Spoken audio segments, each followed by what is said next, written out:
Nyanyilah kami dengan iman di hati, jangan kau robek lagi dengan berdosa kembali.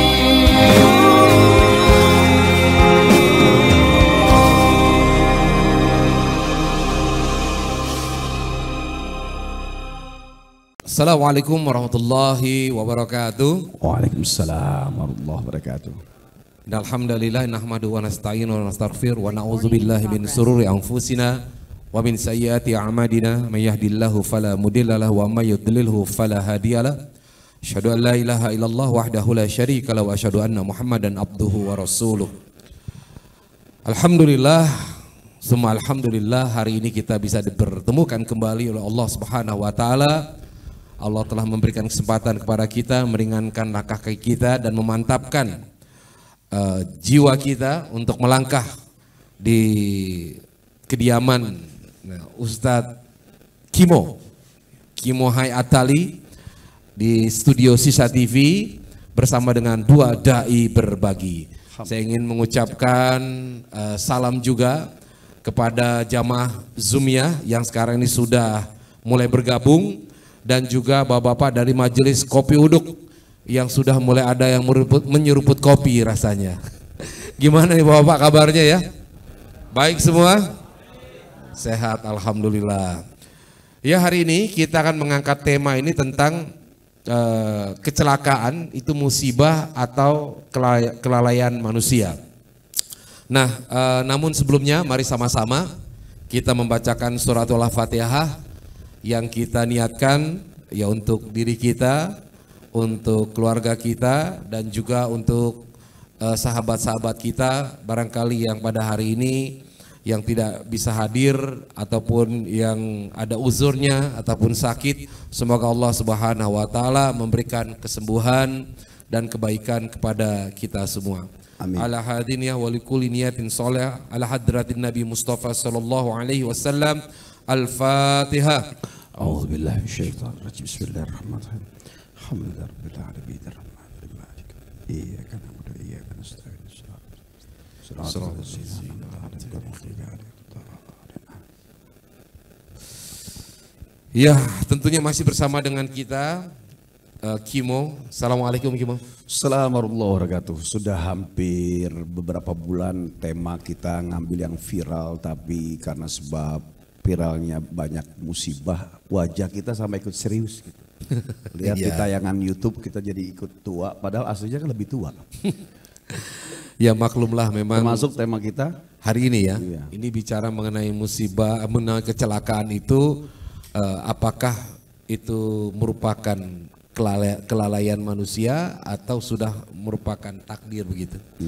Nah, mungkin kita ingin melibatkan juga nih bapak-bapak yang ada di studio Sisa TV gitu. Kita pengen tahu dulu komentarnya. Oh, iya. Sebelum kita memulai, kita akan minta pendapat yang dirasakan itu seperti apa. Tadi kan ada juga yang nyeletuk gitu kan. Ada orang mungkin yang sampai saat ini masih mengalami kekecewaan ketika istrinya atau anaknya di rumah sakit ternyata tidak tertolong gitu, karena dianggap ini ada satu kelalaian yang dilakukan oleh medis menurut dia gitu.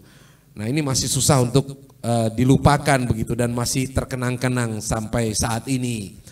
Nah, kita ingin mendengarkan ya masukan dulu dari bapak-bapak sekalian, mungkin dari pengalaman-pengalaman yang ada ya, agar kajian kita pada malam hari ini lebih kaya gitu. Kita menghimpun dari apa yang ada.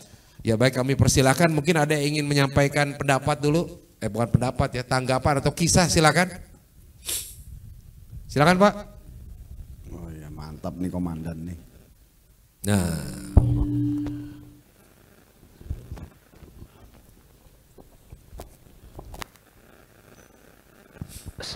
Assalamualaikum warahmatullahi wabarakatuh. Assalamualaikum warahmatullahi wabarakatuh. Untuk apa ini kecelakaan yang kemarin di Cibubur itu, kalau menurut saya pertama itu takdir. Pertama. Yang kedua, ya ada kelalaian manusia yang jelas. Karena itu korbannya juga ada leteng saya itu. Peltu Suparno. Oh, NRW-nya sama itu 79 sama saya. Jadi yang jelas pertama takdir, yang kedua yaitu ada kelalaian manusia. Cuman yang saya bingungkan itu kenapa mobil jauh banget kok dibablasin nggak dibelok-belokin apa ya, maksudnya gitu ya. Nah, terlepas dari itu, kalau menurut saya misalnya ini ya, supirnya dihukum bebas lah, misalnya bebas saja, dia itu masih ada hukuman lagi, yang jelas mesti ada psikisnya itu mesti terganggu. Dia bunuh berapa orang itu, 10 orang, walaupun dia misalnya dibebas itu dari pengadilan itu, tapi saya kira psikisnya juga dia merasa bersalah juga, walaupun itu udah takdir itu. Itu mungkin tanggapan saya. Assalamualaikum warahmatullahi wabarakatuh. Waalaikumsalam. Barangkali ada yang ingin yang lain yang berpendapat? Karena mungkin kita pernah mendengar gini ya Pak ya, ketika misalkan nih, kan tingkat kecelakaan tuh tinggi. Nah, pernah nggak mendengarkan misalkan pernyataan entah dari aparat atau siapapun gitu ya, yang bilang ya alhamdulillah sekarang tingkat kecelakaan itu berhasil ditekan. Nah otomatis bahwa tingkat kecelakaan dan kematian berhasil ditekan. Kenapa? Karena kita sudah bisa tertib, kita sudah bisa mengatur lalu lintas dengan baik, sehingga tingkat kecelakaan dan tingkat kematian itu menurun. Satu, kedua lagi, mungkin pernah mendengar ya, angka kelahiran, ya natalitas kelahiran, kematian penyebab kelahiran juga bergantung dari teknologi yang diterapkan. Artinya dengan teknologi modern pada saat ini, ya kematian ibu dan juga kematian anak itu bisa dicegah gitu ya. Nah ini gimana gitu kalau kita melihat seperti itu, kan seolah-olah bahwa kematian itu bisa dikendalikan oleh tangan manusia, entah dengan teknologi atau dengan apapun. Nah saya sekali lagi ingin dulu mendapatkan masukan nih, kira-kira gimana ya dari jamaah Kopi Uduk. Assalamualaikum warahmatullahi wabarakatuh. Waalaikumsalam warahmatullahi wabarakatuh. Kalau pendapat saya, di dalam bekerja itu setiap pekerja itu sebisa mungkin untuk tidak melakukan kesalahan, Pak. Ya. Jadi artinya bahwa kelalaian itu tidak diharapkan atau tidak diinginkan dari masing-masing pekerja. Dan seorang supir tersebut juga bukan supir yang baru kemarin. Lalu dari sisi teknisnya, ternyata mobil itu juga sudah layak secara kir. Artinya secara teknis mobilnya itu bagus lah, baik. Jadi kalau menurut saya semua itu memang sudah merupakan takdir yang telah dicatatkan Allah. Jadi semua pekerja sebisa mungkin zero accident lah. Bahkan di suatu perusahaan-perusahaan migas khususnya itu ada award untuk zero accident. Jadi mereka juga dalam bekerja itu ya sangat hati-hati, karena ketika mereka hati-hati di dunia pun dia akan dapat reward gitu dari company-nya. Jadi kalau menurut saya ya orang boleh aja berkehendak, orang boleh aja bercerita, tapi kalau Allah udah berkehendak ya udah beda lagi lah. Jadi mungkin kayak tadi litingnya Pak Komandan juga, ya saya juga baca tuh ternyata tuh banyak orang-orang yang pulang kantor yang rumahnya di daerah Jonggol itu, para marinir atau angkatan laut itu banyak korbannya. Ya itu semuanya udah atas kehendaknya. Kalau menurut saya sih seperti itu. Orang bekerja itu nggak ada yang nggak mau melakukan kekeliruan lah. Itu Pak. Terima kasih. Oke. Baik, ada lagi? Ya kalau nggak ada mungkin Kang Ramdan ada yang mau ditayangin nggak? Ya kita lihat dulu sedikit ya tayangan-tayangan yang berikut ini. Ini untuk menambah pemahaman dan juga wawasan kita. Silakan. Ya. Nah ini yang kemarin ya. Ini yang kapal ya. Ya, 10 jenazah. Kemudian ini adalah kecelakaan yang terjadi di Cibubur. Ya. Nah, kemudian kebocoran gas. Kalau ini tidak terjadi ini ya, tidak adanya korban jiwa. Nah, kemudian, ini nih. Ini juga sesuatu yang menarik ya.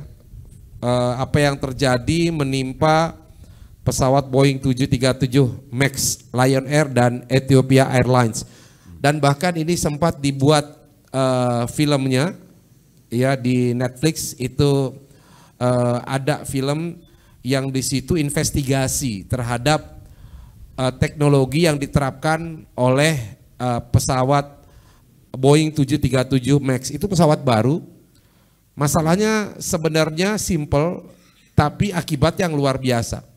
Jadi di pesawat itu, Kimo, itu ada yang namanya sensor yang ada di ujung pesawat.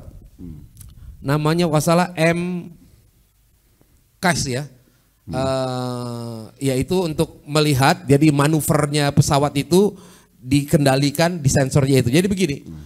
Jadi pesawat itu ketika dia take off, ya di ujungnya itu kan tadi itu ada sensornya. Nah, sensornya ini untuk penyeimbang, ya. Jadi kalau pesawat itu dia terlalu ke atas begini, maka sensornya itu akan mengirim sinyal ke belakang, sehingga menekan pesawat itu akan menjadi tunduk dengan sendirinya. Nah, masalahnya ini dalam kondisi normal itu tuh membaca bahwa pesawat itu begini. Jadi dia selalu membuat pesawat itu menukik. Kenapa? Karena dibaca itu ke atas pada rata.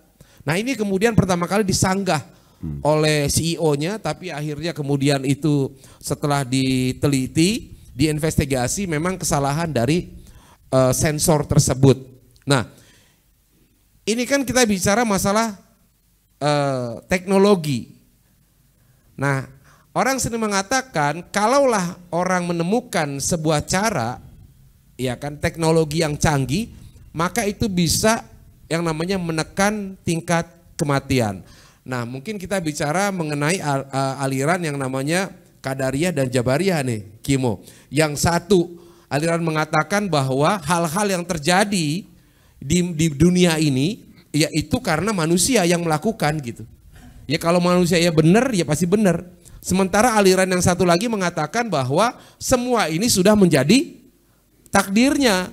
Mau teknologi canggih segala macam, kalau takdirnya kecelakaan ya kecelakaan. Nah, ini hal yang seringkali gampang kalau kita melihat. Tapi kalau orang yang mengalami belum tentu, Pak.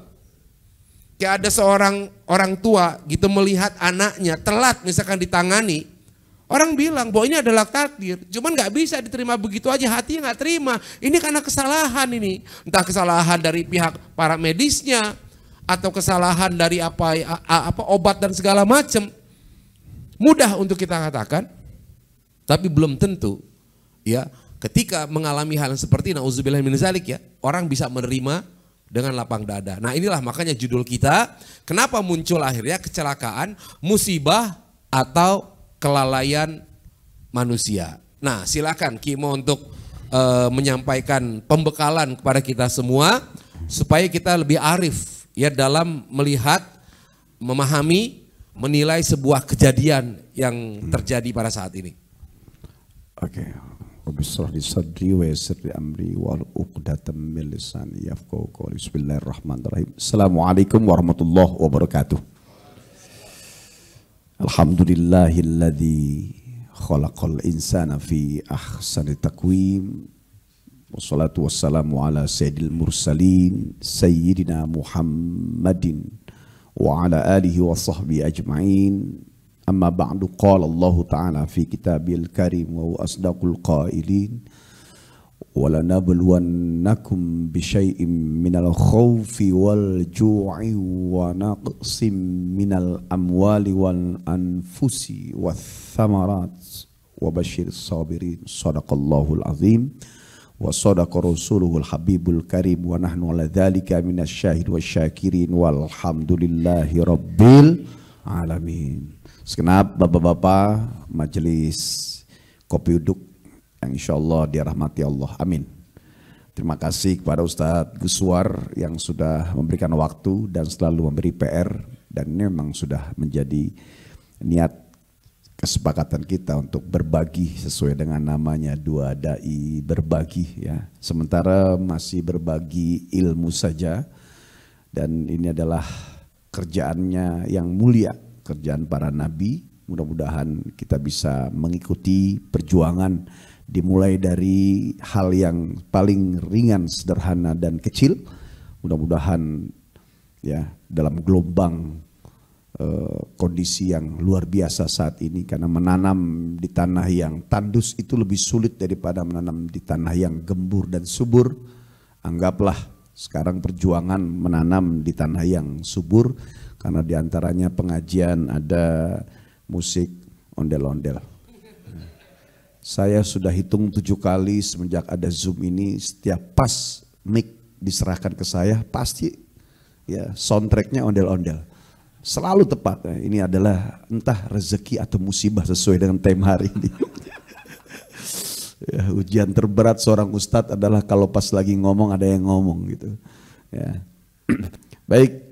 Juga di sini alhamdulillah ada para ustadz juga di dalam sini, ada kayaknya ada Ustadz Muhammad Nur Effendi, beliau ketua YLPD KDI. Masya Allah, syukran jazila Ustadz ya, guru kita bersama. Juga banyak yang lain di Zoom ini yang sudah masuk ya, hanya tidak sebanyak minggu-minggu lalu, tak mengapa ya, mudah-mudahan kita doa semua. Tada'a baidana, saling doa. Semua kita harus bersyukur. Pertama, Allah kasih kita panjang umur, alhamdulillah. Setelah panjang umur dikasih sehat lahir dan batin, alhamdulillah. Ternyata ada rezeki sedikit banyak, tinggal syukurnya, alhamdulillah. Ternyata dikasih juga pasangan hidup, alhamdulillah. Ya, kalau belum ada, minimal kita ada anak-anak yang menjadi penyejuk hati, alhamdulillah. Punya rumah, punya kendaraan, punya sahabat, punya keluarga, punya orang tua. Alhamdulillahilladzi bini'matihi tatimmus shalihat. Segala puji bagi Allah yang dengan semua nikmat-nikmatnya menyempurnakan amalan-amalan soleh kita, insya Allah. Tema kita, kecelakaan itu musibah atau kelalaian. Sebenarnya entah kecelakaannya, entah lalainya itu adalah bagian daripada musibah itu sendiri. Tema ini dibuat supaya mudah dimengerti, padahal kita jelas pembagiannya berbeda-beda. Saya pernah menyampaikan bahwa musibah itu terbagi 3. Musibah bisa jadi ujian, musibah bisa menjadi peringatan atau teguran, musibah bisa menjadi azab. Ya, yang pertama apa tadi Pak? Musibah bisa jadi ujian atau cobaan. Musibah bisa jadi yang kedua teguran atau peringatan. Musibah bisa menjadi azab. Kenapa musibah kok dinamakan ujian? Apabila datang kepada orang yang dia taat sama Allah. Dipenuhi hak Allah, sholat, puasa, zakat, haji dan semuanya. Datang musibah sama dia, maka ujian buat dia. Dan yang tahu musibah itu bisa jadi ujian buat dia sendiri. Karena yang tahu ibadahnya, dirinya, dia sendiri. Maka kita nggak bisa vonis ketika di luar kelihatan orang itu nggak ibadah, kebakaran rumahnya, terus ngomong azab. Nggak bisa vonis kita. Karena yang tahu ibadah dia kepada Allah, dia sendiri.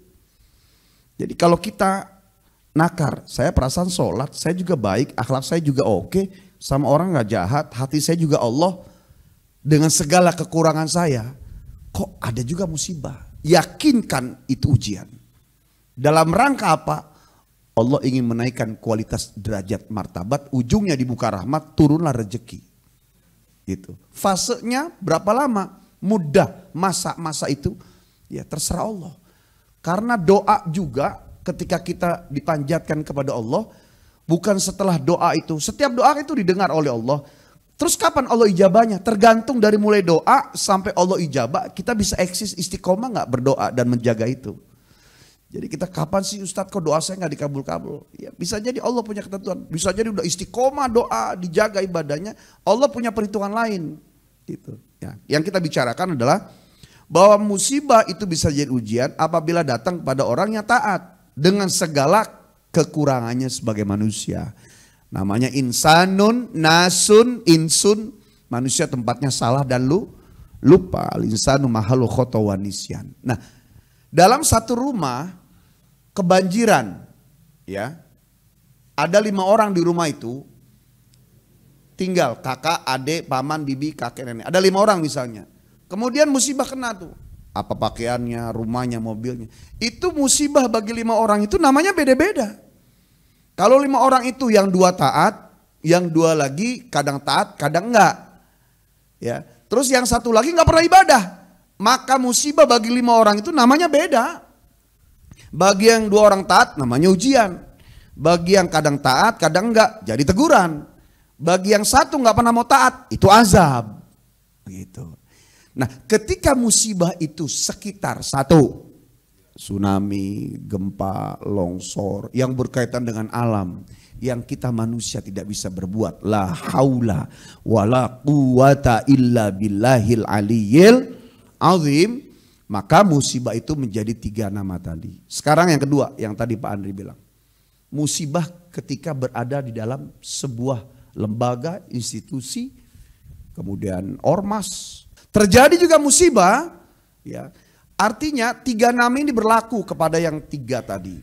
3 nama berlaku pada musibah yang ada di perusahaan tadi. Dengan segala hukumannya. Dan tentunya pasti bermain antara tadi Qadariyah, Jabariyah. Qadariyah itu ya ada indikasi nasib yang manusia punya potensi untuk merubah dan menghindari. Ya.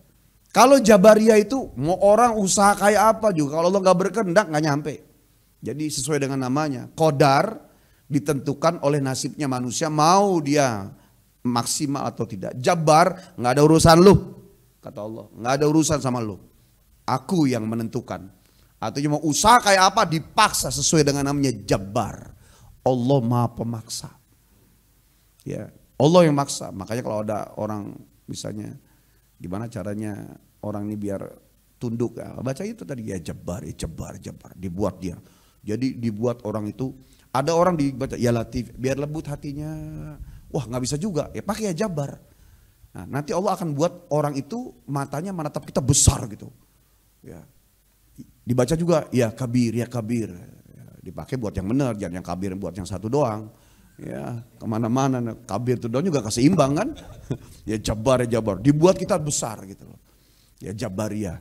Tidak lepas dari mulai yang musibah gempa alam bermain atau musibah yang berkaitan dengan 1 lembaga, 1 kantor, 1 institusi. Ya, 3 ini bermain. Tetapi pada musibah yang terjadi karena sebab di luar alam, musibah di luar, ada uji kelayakan, kelaikan di perusahaan, di jalan, di lautan, di pesawat. Ini berbeda lagi, ya. Jadi kalau udah di jalan, yang kita kan di jalan kan kita nggak ada yang kenal. Kalau tadi di kantor udah diuji layak, alatnya, operatornya, semuanya dites, ya sesuai dengan SOP-nya. Sekarang di jalan, setiap orang bawa motor, bawa mobil, dan saling satu sama lain nggak kenal kan? Bagaimana tahu dia sudah benar layak atau meskipun dia punya SIM? Bisa jadi dia cuma 20% kelayakannya untuk. Terus bagaimana musibah jadi apa? Nambah 2 lagi. Dari 3 jadi 5. Pertama, musibah bisa jadi ujian buat yang menerima.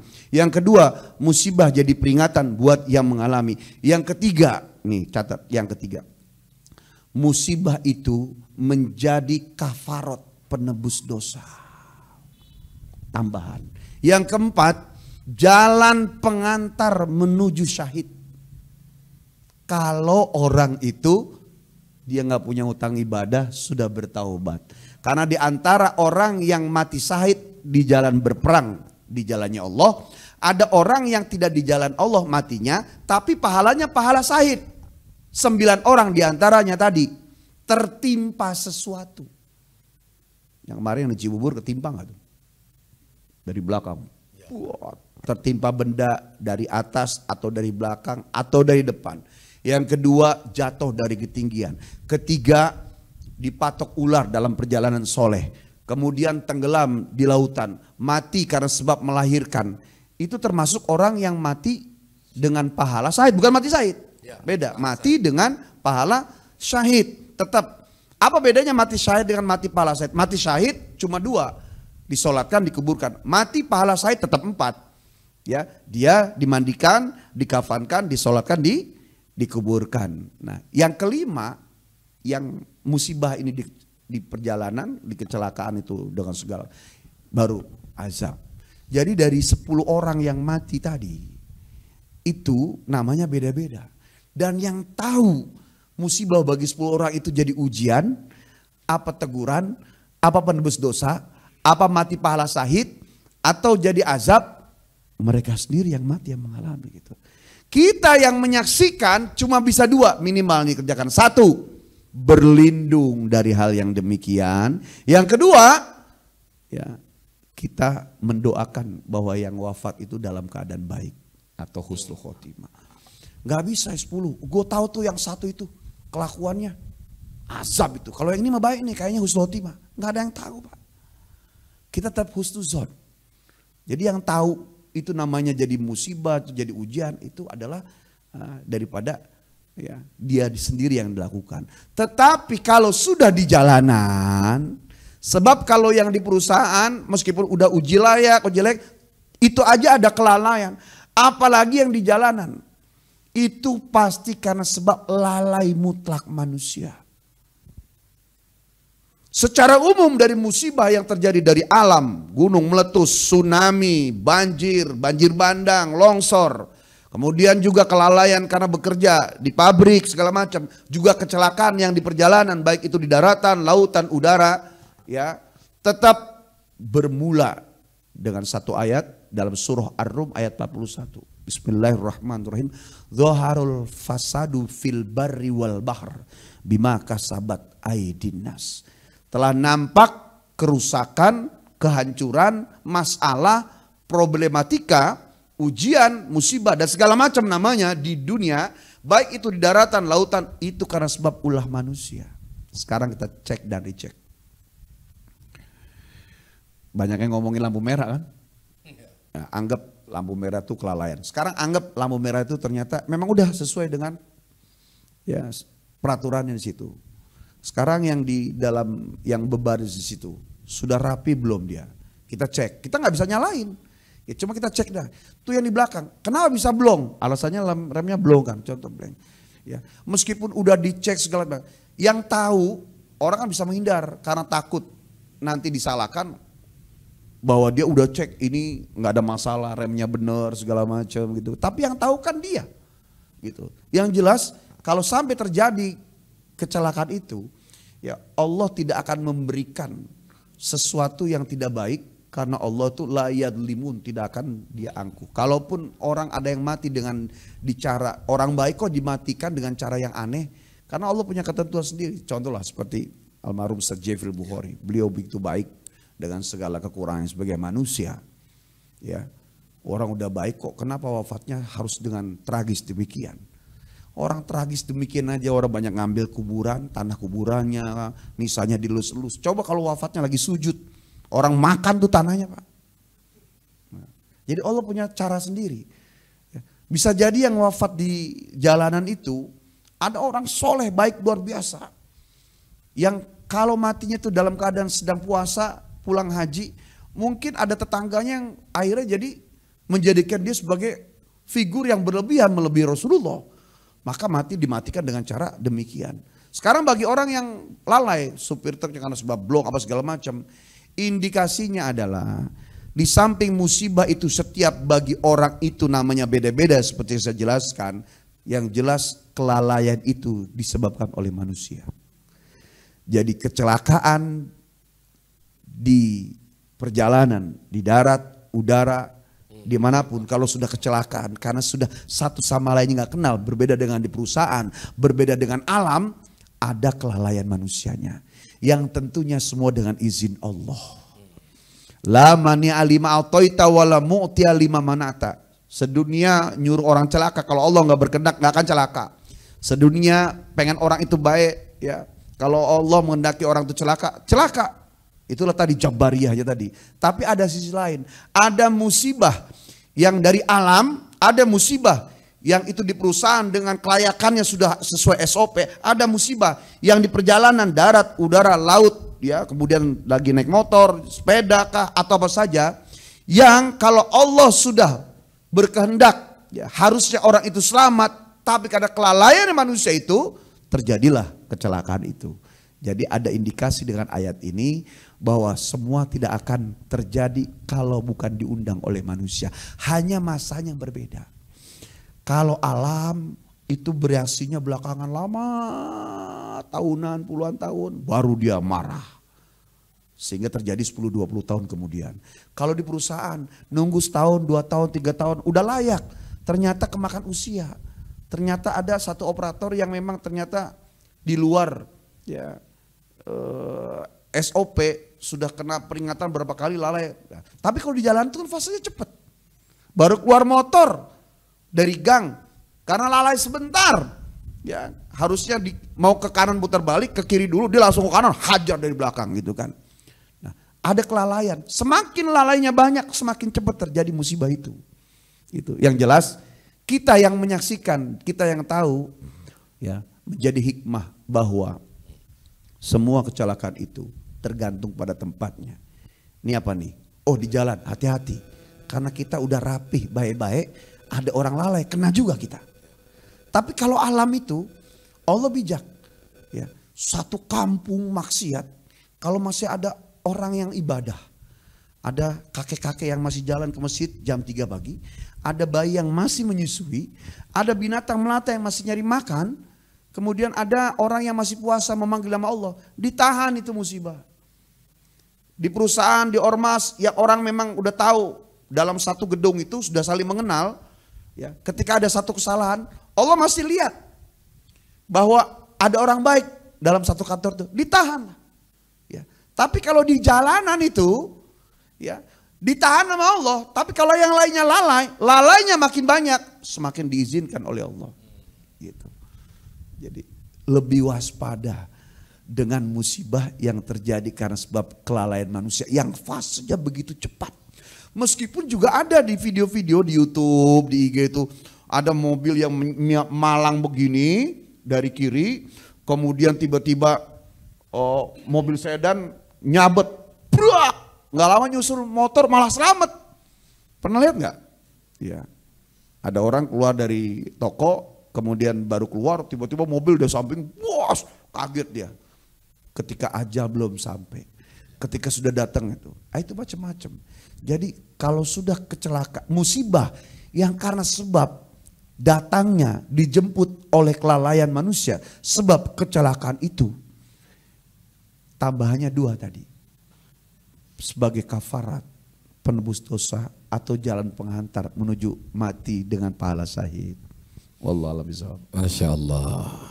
Ya, saya kira jelas apa yang disampaikan oleh guru kita Kimo, ya, penggambaran bagaimana memposisikan sebuah kejadian, ya, dari beberapa sudut pandang lagi, dengan dari fenomena-fenomena alam maupun di tempat yang sudah tersusun rapi dan juga di tempat yang memang umum. Nah, tadi memang di situ ada yang namanya human error kalau kita dengar sekarang gitu, kesalahan manusia. Nah, ini masih perlu nanti kita perdalam lagi, Kimo, karena tadi ini kan kalau kita melihat gitu ya, di negara-negara yang boleh dibilang negara-negara maju yang sudah teknologinya sedemikian canggih, tingkat human errornya itu juga semakin kecil. Seperti tadi Pak Hendri mengatakan bahwa tidak ada sih orang yang ingin melakukan sebuah kesalahan gitu. Nah, artinya dengan tingkat zero dari human error, ya, maka kemudian ya angka ataupun peluang untuk terjadinya kecelakaan itu juga kecil atau sampai 0. Nah, karena peluang kecelakaan itu 0, peluang kecelakaan, ya, maka tingkat kematian ya juga semakin berkurang. Nah, ini sebenarnya itu masih agak terganggu dengan kalimat-kalimat ini, Kimo. Yang pertama adalah kalimat yang tadi itu, Ya dengan kemampuan manusia akhirnya manusia bisa mengurangi, menurunkan ya tingkat mencegah tingkat kematian. Ini kan kalimat-kalimat yang seolah-olah dia itu bertabrakan dengan yang namanya ketentuan Allah gitu.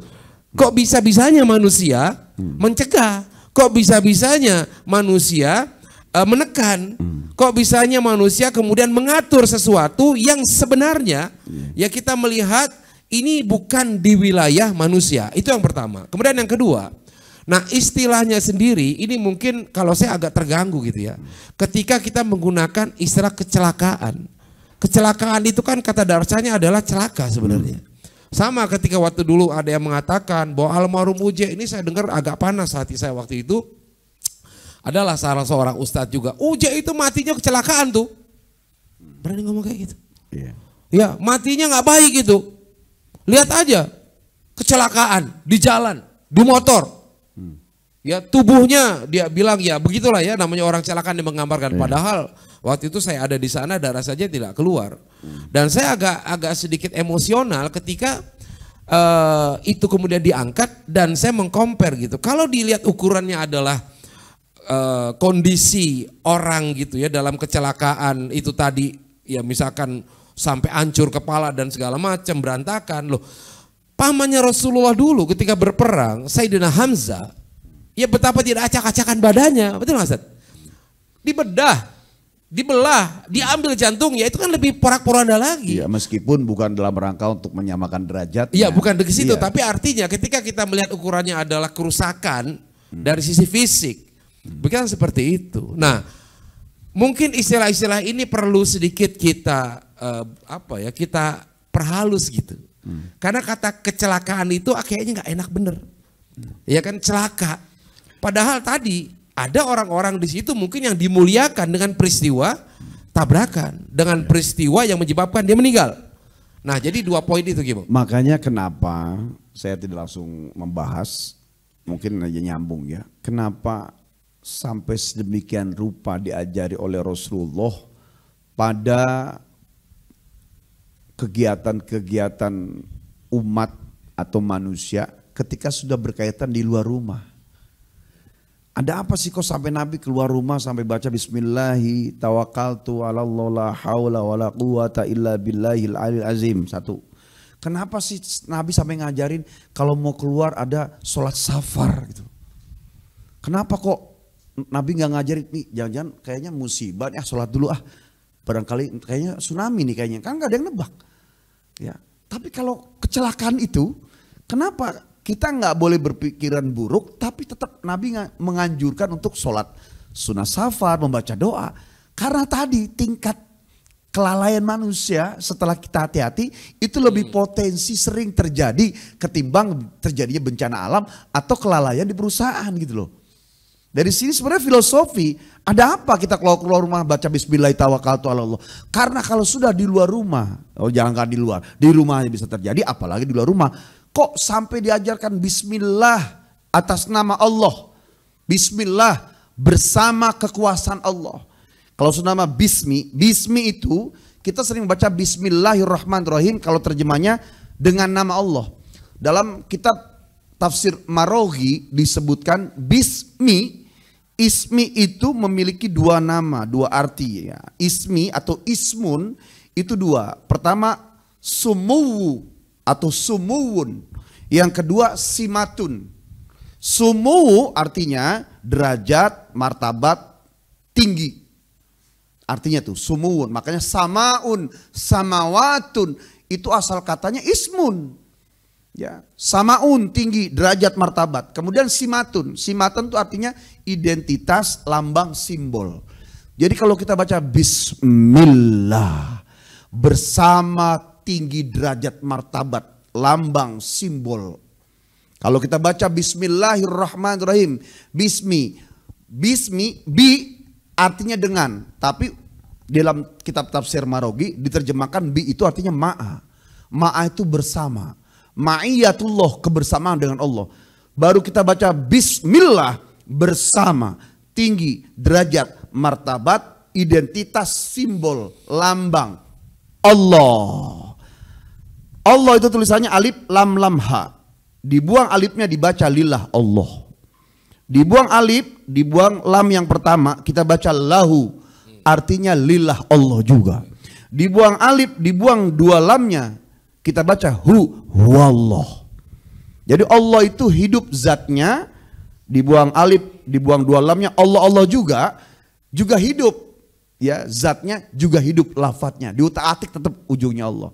Kalau kita baca Bismillahirrahmanirrahim, Ar-Rahman Maha Pengasih bagi semua makhluk yang dihidupkan. Sujud nggak sujud, muslim nggak muslim, taat nggak taat, manusia, makhluk, jin, malaikat atau binatang, ya dikasih dapat sifat Rahman, dikasih dan Rahim buat mereka yang taat, orang-orang beriman.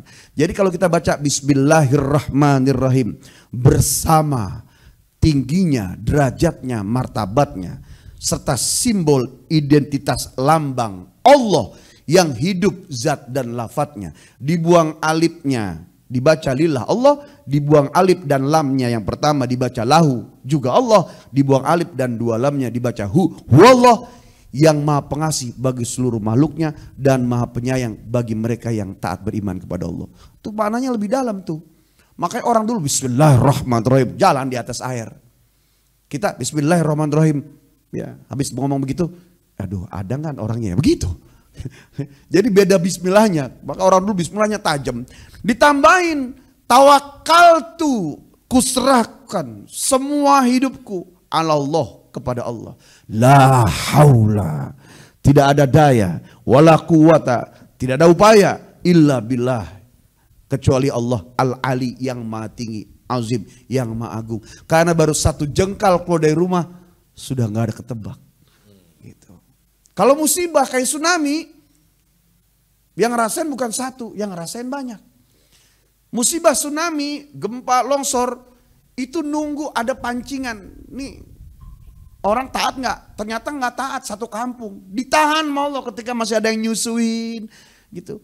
Kalau kecelakaan yang keluar rumah itu, mau taat, mau nggak taat, ternyata dia nggak bisa mengkondisikan diri sendiri. Kenapa? Ada kekuatan lain dari diri, selain dirinya itu Allah, juga ada sebab kurangnya ilmu, kelalaian yang terjadi dari manusia lain. Maka disebabkan kita baca doa, sholat safar, doa itu.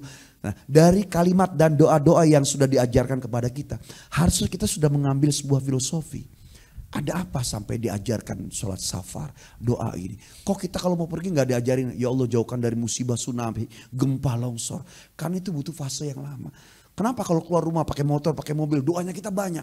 Karena ternyata di luar sana ada orang yang tidak seperti kita, yang dia nggak baca, nggak apa, kemudian lalai, ceroboh. Akhirnya tidak hanya dia celaka, juga mencelakakan orang lain gitu. Masya Allah.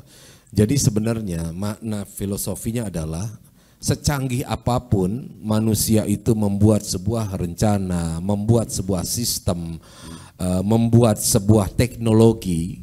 Ya sampai-sampai dulu kita pernah mendengarkan sejarahnya Titanic, yang sampai orang yang bikin itu bilang bahwa Tuhan aja gak akan sanggup untuk menenggelamkan kapal ini.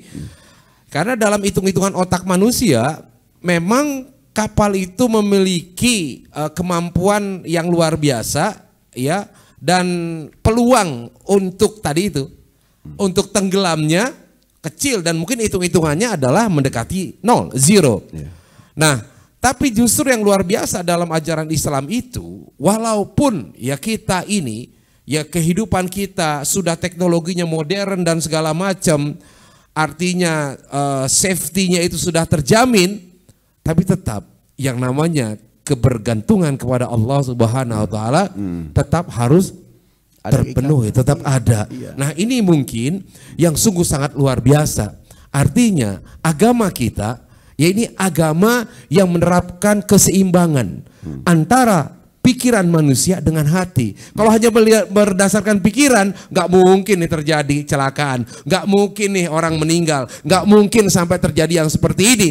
Tetapi ketika orang menggunakan hatinya, ya kan, ruhnya dalam berinteraksi, maka di situ dia akan merendahkan dirinya, dia akan merendahkan pikiran bahwa ada kekuatan yang lain. Nah, tapi di sisi lain Kimo, kan sebenarnya begini, segala sesuatu itu katanya ada penangkalnya. salah satu contoh adalah dengan sedekah nih. Terus terang saya juga suka ngamalin itu. Lagi jalan nih misalkan istilahnya pengen selamat. Ngasih dulu sedekah gitu. Pokoknya ngasih deh. Kenapa kemudian di situ banyak orang-orang yang kemudian minta duit di pinggir jalan gitu. Dalam rangka memfasilitasi pemahaman yang kayak begini.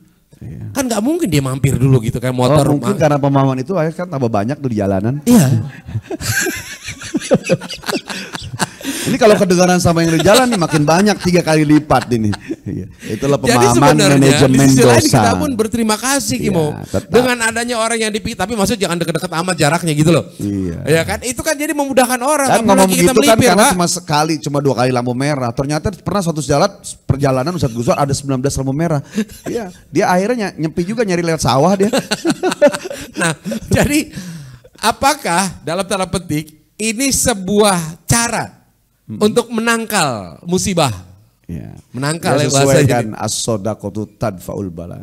Sedekah itu nolak bala. Bahkan bala itu tidak hanya yang di jalan, semua. Jadi sedekah itu yang memang tadi. Jangankan di jalanan, sampai di akhirat itu sebutkan bahwa manusia nanti akan berdiri di bawah naungan sedekahnya sendiri. Jadi sedekah itu cross line bagi mereka yang beriman, tidak beriman diganti. Cuma bedanya pembagiannya. Kalau orang Islam itu dicicil, ya. Kalau orang di luar Islam itu langsung on the spot. Seperti contoh tadi, ya. Kenapa orang di luar Islam itu kalau dia maksiat kita liatin tambah kaya aja tuh orang gitu loh, ya. Sementara orang kita tuh, ya kok susah? Karena tadi Pak, kita sholat ibadah, Allah sayang.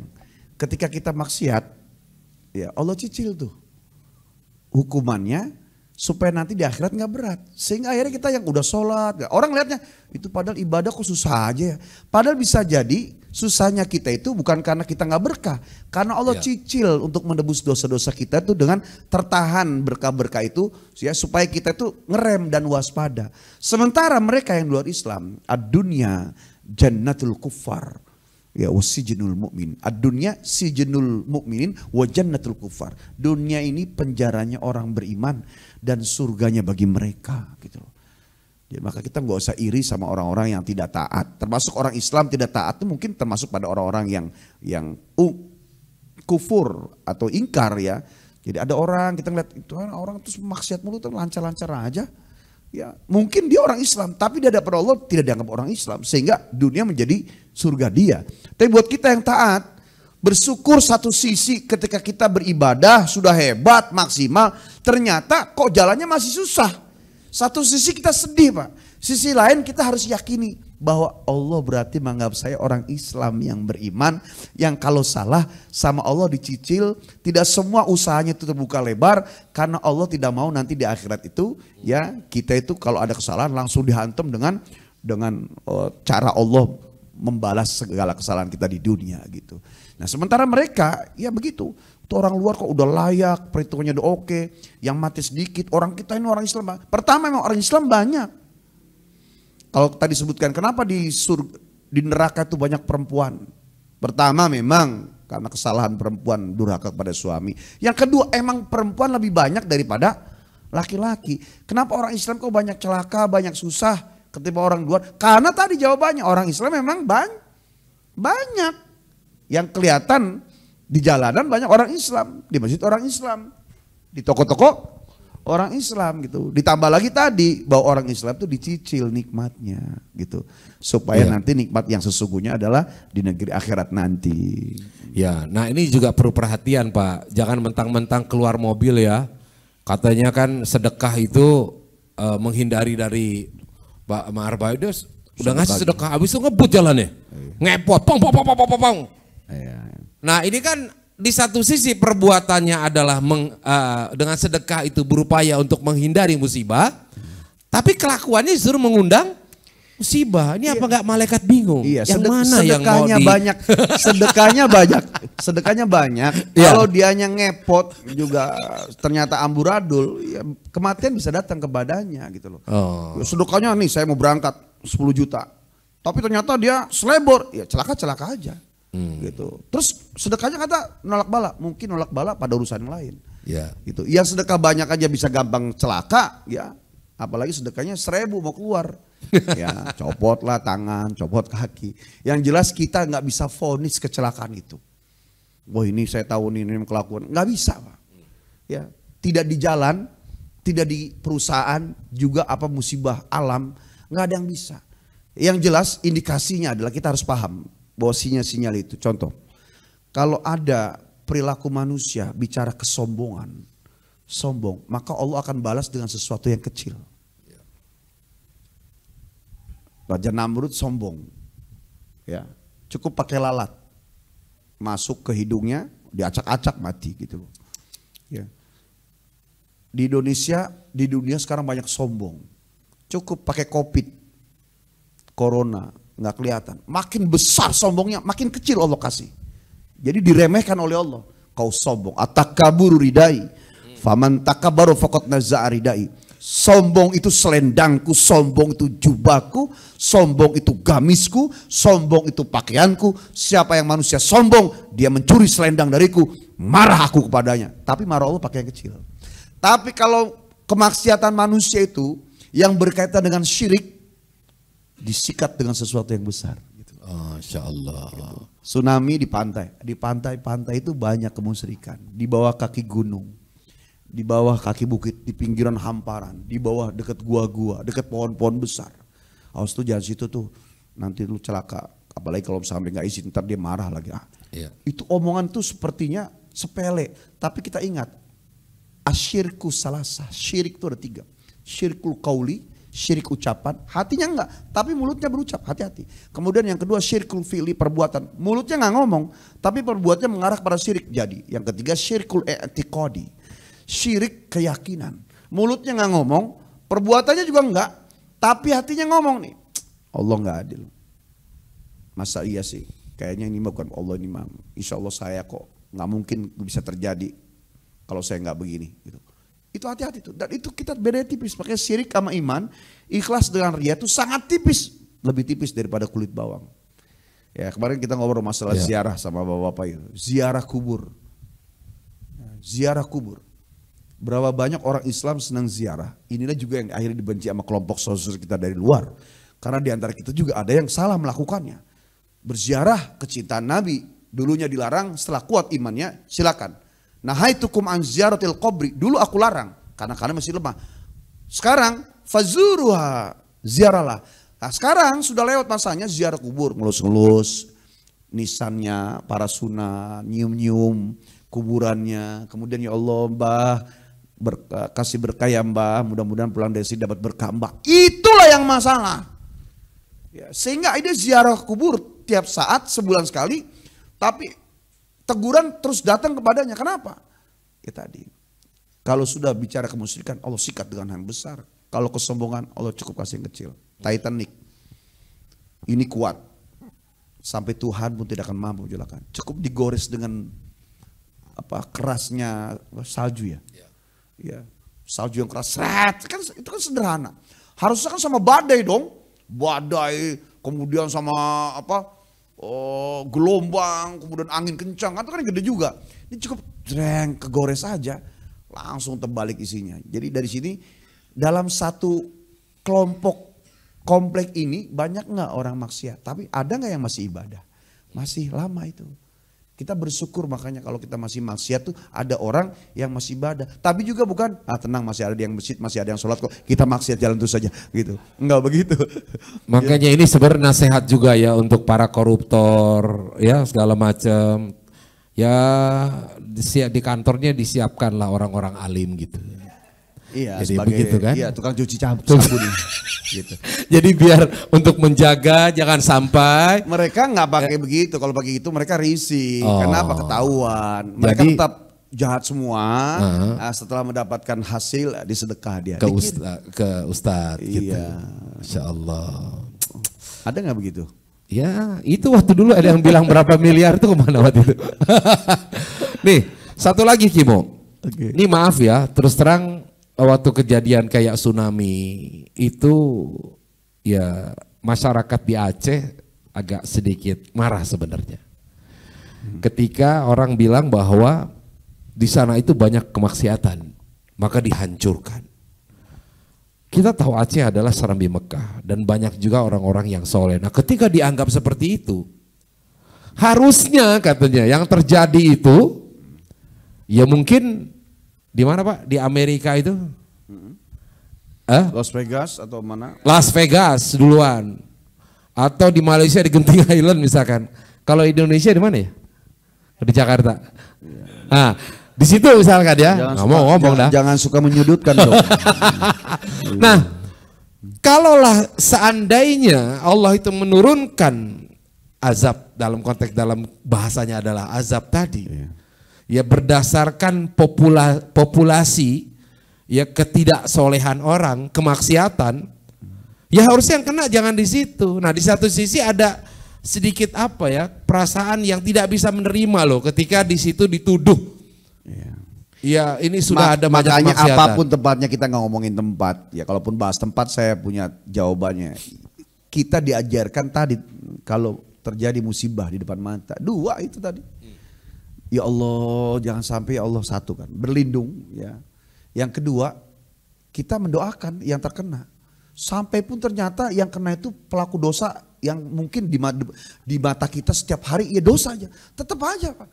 Kita nggak jauh juga pas giliran mau nimpa, kemudian ya asyhadu an la ilaha illallah, asyhadu anna Muhammad Rasulullah, natu ilaika taubatan nasuha, ya taubat saya Allah. Selama man lam yughargir, ruh belum nyampe tenggorokan, Allah terima loh. Bahkan bisa jadi kita yang menyaksikan belum sempat atau gitu kan. Gitu. Maka kita nggak bisa memvonis orang gitu. Nah kalau bicara tempat, bagaimana tidak? Masjidil Haram, Masjid Nabawi, itu adalah tanah suci. Tanah suci cuma di Mekah Madinah. Kita nggak punya tempat suci. Kita cuma waktu-waktu mustajab.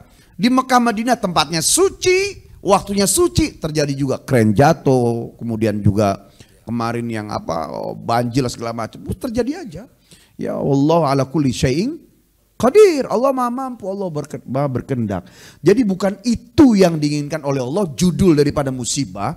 Ini musibah ini kecuali, kalaupun tadi saya jelaskan ini musibah jadi ujian, jadi teguran, jadi pengantar mati syahid, ini jadi penebus kafarat, itu cuma supaya kita ngerem diri. Tapi yang kata Allah, bukan itu yang aku inginkan dari musibah-musibah yang kuturunkan.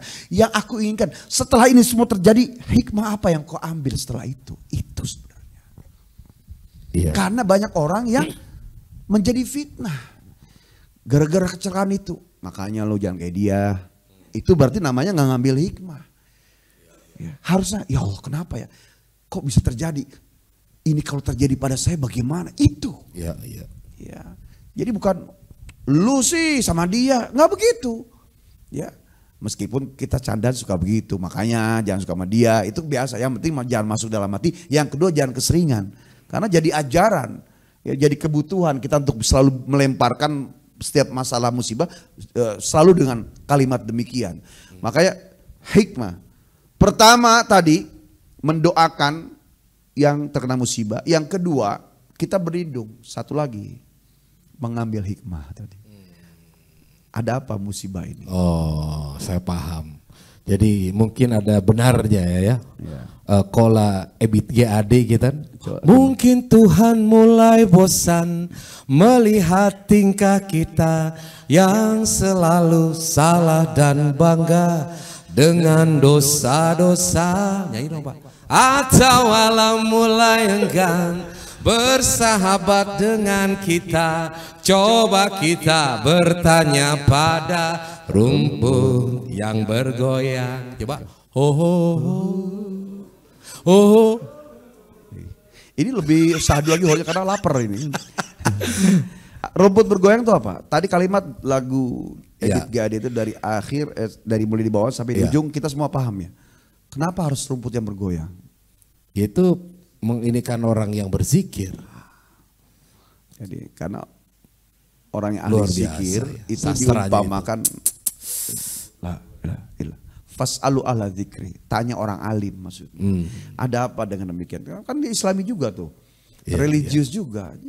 Rumput bergoyang tuh metafora kita bahasanya. Udah nyanyi cakep-cakep ujungnya rumput bergoyang tadi. Karena ulama la ilaha illallah. Jadi ulama, tanya sama ulama. Kenapa terjadi? Ternyata dari dulu dan dari 1400 tahun yang lalu bahwa musibah itu tidak akan terjadi. Allah itu sayang sama kita. Maka ketika terjadi musibah taun, ada wabah di kota Madinah, ya, zaman Khalifah Amirul Mukminin Sayyidina Umar bin Khattab. Umar bin Khattab itu naik mimbar ketika musibah taun terjadi, naik mimbar, apa yang diucapkan oleh Umar? Nggak ngebahas ini salah anu, salah ini pasti ada kelainan. Nggak begitu. Umar paham betul nih Amirul Mukminin. Langsung ketika berdiri, apa yang diucapkan? Pertanyaan yang sangat menghantam semua orang yang ada di situ. Dosa apa yang kalian lakukan? Itu doang. Gitu. Cuma kita nggak bisa praktekin. Ustaz Guswar ada musibah di rumahnya. Terus saya berkunjung. Sampai di rumah ketemu, Assalamualaikum bro. Dosa apa yang lo lakukan? Pasti beliau jawab, kan gua barang elu dosanya. Gitu. Jadi itu pemimpin yang emang solehnya sudah mapan permanen gitu loh. Ya, ya. Wajar. Dosa apa kamu? Sama kayak kita lah. Ketika masuk anak kita kan kita merasa lebih mapan dibanding anak-anak kita. Ketika perang, kamu kenapa sih? Pada kenapa sih? Padahal kan namanya anak kan. Namanya juga anak-anak, ya kan? Dan kita juga dulu mungkin pernah melakukan bahkan lebih parah dari anak kita. Tapi kita berani. Kamu kenapa? Kamu ini punya kesalahan apa? Kamu ini ada masalah apa? Kok sampai di kamar begini? Itu juga yang dilakukan oleh Umar seolah kepada umat itu menjadi anak-anaknya dosa. Karena dia sudah permanen takwanya. Enggak gitu ya, begitu pecah bapaknya marah, anak bilang, dosa apa yang bapak lakukan? Itu kalau mana RW ya? Kagak ada. Ya. Udah datang. Nah kalau yang terjadi musibah itu di RW, anaknya bisa begitu. Karena anaknya memang beda sendiri kan. Ya.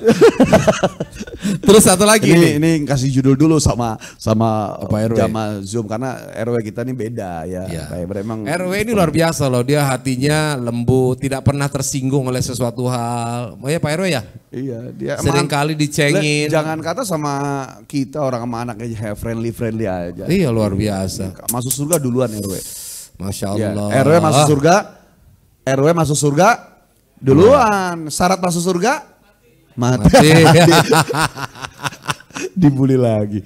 Tenang tenang. Jadi gini Kimo, saya waktu itu agak ada liputan kan. Waktu itu yang tabrakan di mana Pak? Yang mobil truk juga nyelonong tuh. Balikpapan. Di Makassar ya? Oh iya Kalimantan. Balikpapan. Pok darah. Nah, ada suatu ungkapan yang menurut saya ini sebenarnya gimana sih ngucap jadi ada yang selamat tuh. Terus bilang begini, itu darah orang berceceran segala macam semuanya, tapi alhamdulillah saya selamat. Saya tuh agak bingung pernyataan ini. Kalau yang hidup tetap Ya, alhamdulillah. Ya, tetap Tapi dia melihat bahwa ini berantakan, maksudnya. Iya, dia bukan mengatai bahwa alhamdulillah pada mati, nggak begitu. Dia kan alhamdulillah. Karena kembali tadi, ketika kita mendapatkan rezeki sesuai dengan yang kita mau, alhamdulillah, alladzi bi ni'matihi tatimmus sholihat. Kemudian ketika kita mendapatkan sesuatu yang tidak seharusnya kita mau, maunya A ternyata dapatnya B, atau maunya A nggak dapat sama sekali, tetap alhamdulillah. Kenapa? Karena nggak punya nikmat apapun dari ujung rambut sampai ujung kaki Allah masih kasih amanah kehidupan itu. Jadi dia mengucapkan alhamdulillah itu bukan berarti alhamdulillah yang matinya yang lain saya enggak begitu. Tapi barangkali jangan di depan lah, misalkan nih lagi. Itu bicara etika. Gini nih, lagi motor nih, misalkan lagi kita motoran kan. Nah yang satu tipenya motornya itu rusak gitu kan ya. Terus di depannya alhamdulillah motor saya kagak apa-apa, nggak kayak punya Pak RW gitu. Itu kan berarti sudah tendensius. Alhamdulillah motor saya nggak apa-apa, selesai. Meskipun di depan orangnya. Yang salah kan tadi, alhamdulillah motor saya nggak apa-apa, motor bapak tuh hancur. Waduh, kasihan lagi. Itu namanya ngajak berantem, bro. Kadang basa-basi juga jadi akhlak gitu kan. Yang jelas buat kita tetap berucap alhamdulillah. Kita nggak punya apa-apa, nggak punya siapa-siapa, nggak punya anak, nggak punya ini segala macam. Tetap ucapannya alhamdulillah kok. Kenapa? Karena dari ujung rambut ujung kaki ini yang nggak bisa dibayar dengan apapun. Hilang ini hilang itu, ya masih bisa suatu saat rezeki Allah kasih lagi. Tapi kalau hilang nyawa, nggak ada orang hidup lagi dikasih ruh lagi. Maka tetap alhamdulillah. Gitu. Makanya rezeki tadi kan saya pernah sampaikan, rezeki ada 4. Ada rezeki yang dijemput dengan bisnis, berpangkat, jabatan, rizkun kasab. Ada rezeki yang tanpa nyari tapi dapat, ya seperti kita main, kemudian dikasih dijamu segala macam, ditraktir, itu rizkun mamluk. Yang ketiga ada rizkun mas'ul, rezeki yang kita menjadi fasilitas Allah.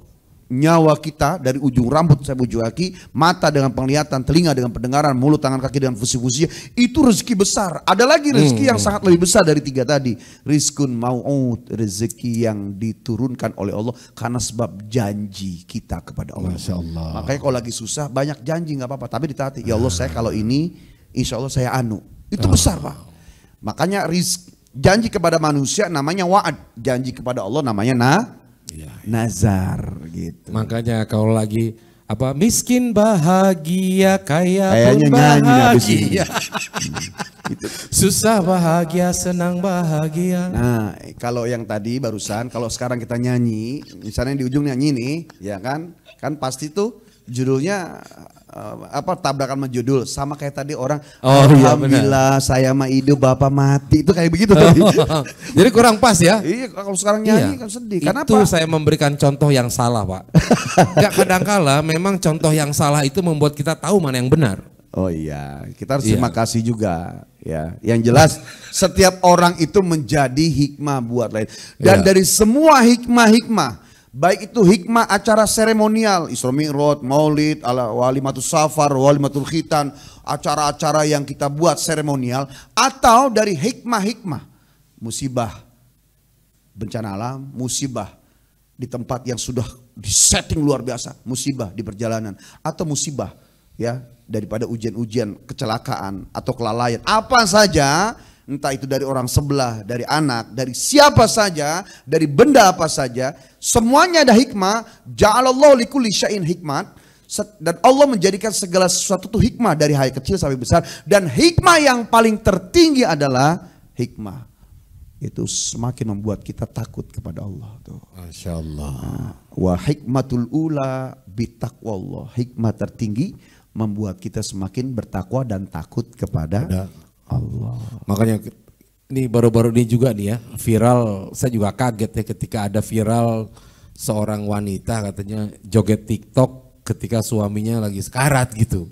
Karena ya disinyalir dia apa ya sebagai sebuah balasan terhadap suaminya yang masa sehat. Lagi masa sehat, suaminya ya menyelingkuhi lah kira-kira seperti itu. Nah, coba Bapak diwanti-wanti istrinya jangan sampai begitu ya Pak. Mengerikan. Masya Allah. Baik, sekarang ini sudah jam berapa ya? Ini semuanya soleh. Amin ya Allah. Ya, Bapak-bapak ini semuanya soleh. Meskipun kadang kalau di rumah solehah gitu. Oke, kalau ada yang mau bertanya silakan Pak. Yang di studio dan yang juga di tapi sampai sini Bapak oke paham ya Pak? Tadi saya menjelaskan meskipun secara panjang, mungkin bilang singkat ya panjang singkat juga. Jadi gini, saya ulang supaya nggak salah. Iya. Musibah yang dari alam yang diturunkan oleh Allah karena butuh banyak asbab. Ada asbab musabab, ada asbab akibat. Jadi sekampung, senegara, sewilayah, sekota, sedusun, ya itu musibah kayak yang besar-besar tadi. Terus kayak di perusahaan tadi, udah uji layak dan laik segala macam, ternyata masih terjadi juga. Tapi orang-orangnya sudah berjanji komitmen untuk saling menjaga siapa juga yang mau kecelakaan. Tapi sekarang musibah ini yang kita jadi judul sekarang adalah musibah yang kita nggak saling mengenal di jalanan. Nggak ada tuh pas kita keluar, Pak. Mau pakai jalan semua ya, ayo berjanji kita hati-hati semua ya, nggak ada begitu kan? Pernah nggak bapak-bapak pas masuk ke jalan raya pakai mic, halo bapak-bapak yang satu jalan dengan saya, tolong hati-hati ya, jangan lalah, jangan ngebut supaya kita selamat sampai tujuan masing-masing, kan nggak begitu? Ya kan, masuk aja, tahu ada satu orang yang amburadul, cek, nyikat spion mobil orang, kemudian yang punya mobil ini dikejar, ditabrak semua di depan, itu kan namanya kan di luar kendali. Yang jelas apapun itu, ya. Kalau yang pertama, kedua, hanya 3 musibah itu menjadi ujian, teguran, azab. Tapi kalau sudah di perjalanan ini, jadi 5. Ujian, teguran, azab, tambah lagi 2. Sebagai kifarat. Karena ada ulah manusia yang karena kecerobohan kelalaiannya, kemudian dia sampai akhir kena kecelakaan itu. Tapi semuanya dengan izin Allah. Ya, kemudian yang kelima adalah sebagai pengantar dia. Bisa jadi orang ini baik, kemudian banyak orang jahat di sekitarnya. Kalau tiba-tiba matinya karena orang lain, timbul masalah besar. Maka dibuatlah kecelakaan yang dengan matinya sepertinya kecelakaan. Hakikatnya Allah ingin menjaga dia kebaikannya jangan sampai dirusak oleh orang buruk yang ada di sekitarnya gitu loh. Semuanya Allah tidak akan zalim. Ya. Menjaga orang itu berarti ya? Iya. Ada orang yang dimatikan kan. Makanya kan termasuk pada filosofi. Kenapa menguburkan jenazah itu harus segera? Kalau jenazah ini baik, supaya kebaikannya tidak dirusak oleh yang hidup. Kalau jenazah ini tidak baik, jangan sampai keburukannya nular sama yang hidup. Gitu. Itu filosofi. Jangan sampai keburukannya menular sama yang hidup. bisa itu? Bisa terjadi. Kan udah meninggal. Ada aura-aura. Ya, karena orang yang nih, contoh saya baca dalam beberapa hadis ya. Jadi orang ketika soleh matinya husnul khotimah, itu ruh naik di langit pertama, seluruh malaikat di langit pertama tuh langsung memberikan kayak minyak wangi, seharum minyak misik dan kasturi, ditaburkan di ruhnya, naik semua malaikat menghormati dia, memberikan takzim. Terus makin ke langit 7 semua dihantarkan sampai kepada Allah. Gitu. Tapi ada jenazah yang ketika dicabut ruhnya itu karena sebab belum soleh, belum taubat, itu baunya itu para malaikat mencium. Sehingga semua malaikat itu menghindar gitu loh. Itu berarti kan ada keburukan yang bisa dilakukan oleh orang yang sudah mati. Bagi kita mungkin gak kecium.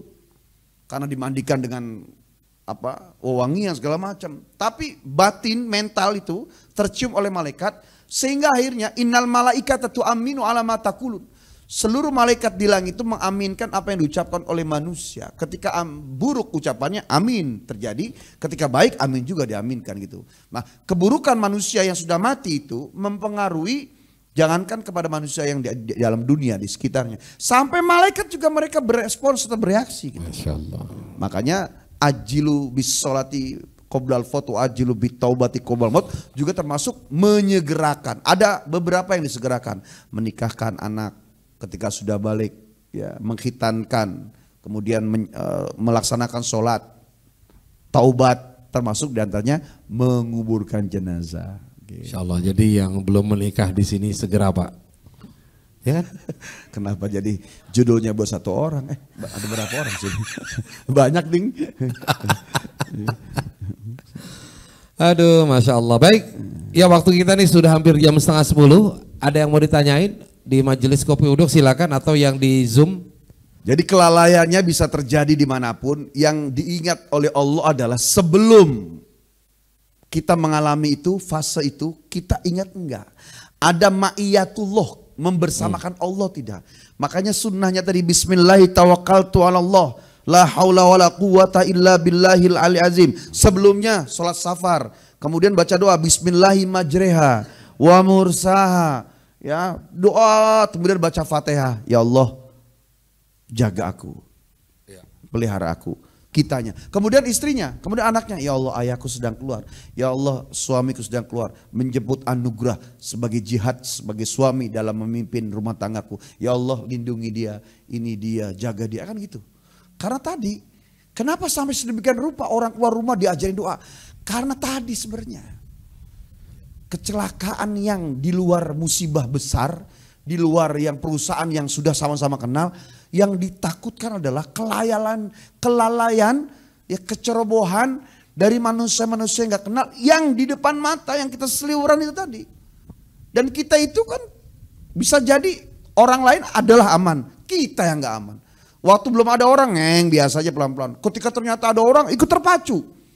Waktu ngeliat di jalanan orang nggak hati-hati. Ternyata kita juga jadi pelaku itu ketika di jalanan, ya kan? Jadi setan tuh luar biasa, hawa nafsu, amarah, kemudian juga dunia yang indah menggoda, jalanan yang bagus karena mancing.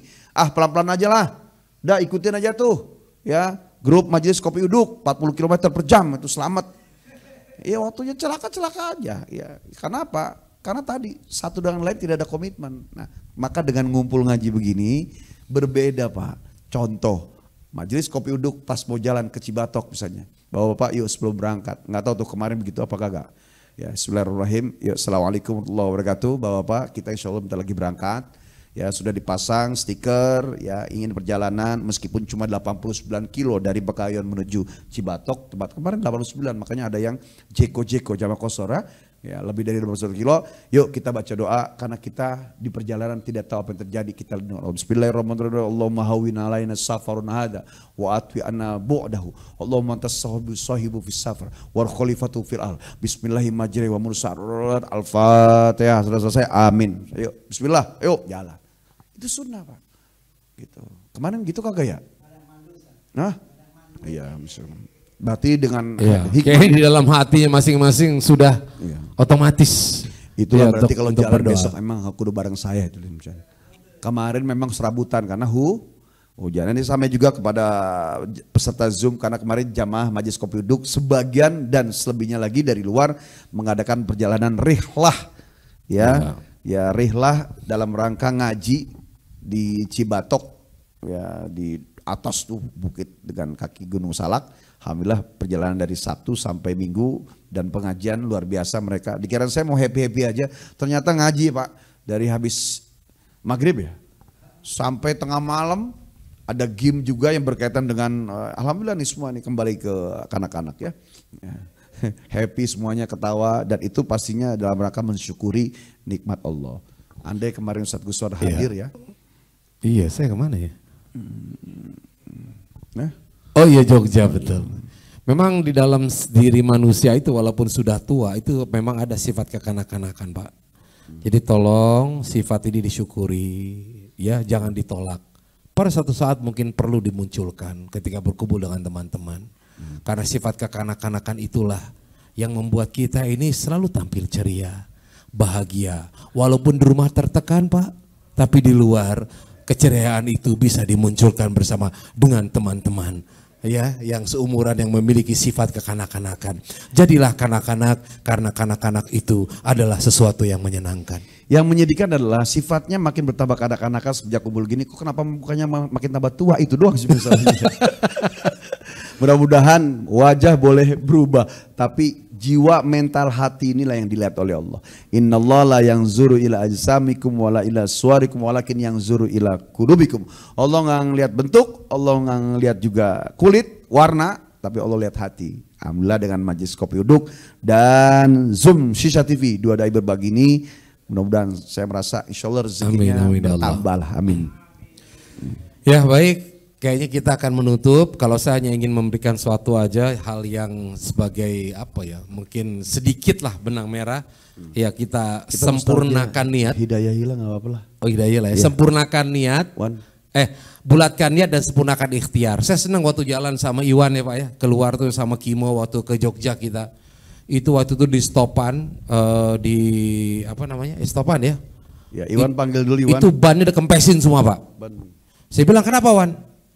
Anginnya diganti. Oh sampai kayak begitu ikhtiarnya. Mungkin sebenarnya biasa-biasa aja sih gitu kan. Kenapa juga harus diganti, dikempesin dulu sampai harusnya diganti dengan angin nitrogen. Gitu. Itulah ikhtiar yang sangat luar biasa dari seorang Iwan. Dalam rangka apa? Kecintaan sama gurunya Kimohai. Betapa Iwan menjaga supaya perjalanan itu berjalan dengan mulus.